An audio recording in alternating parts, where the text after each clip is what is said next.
सोवरी, घरवा में किलकारी गूंजी सपना सोवरी। आए है दिन कितना लगी हो सुनहरा, अचरा में जहिया चांद उतरी।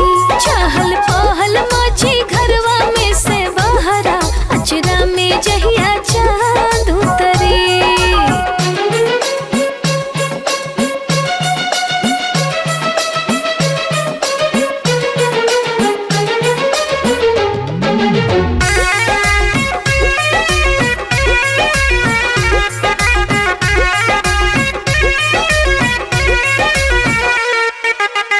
बगिया में जैसे बसंती लहरे, लहर खुशी के आई घरवा में हमरे। सैया बनी है पापा हम मम्मी बन जाइब, हाथ गोड़ फेंकी जब कोरहा में खेलाइब।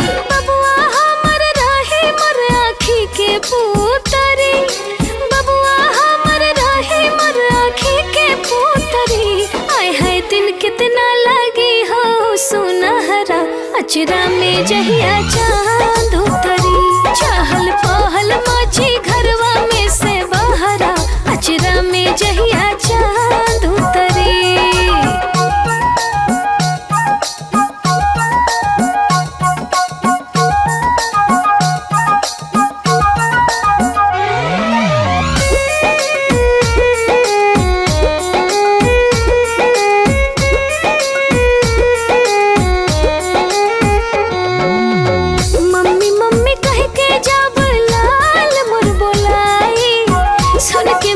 बोलिया कर जावा जुड़ाई, अंगना में अपना हम बधाव बजवाइब।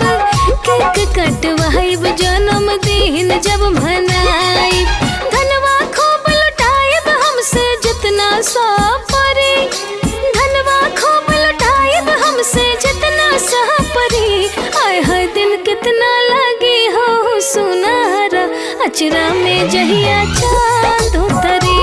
चहल पहल मची घरवा में से बहरा, अचरा में जहिया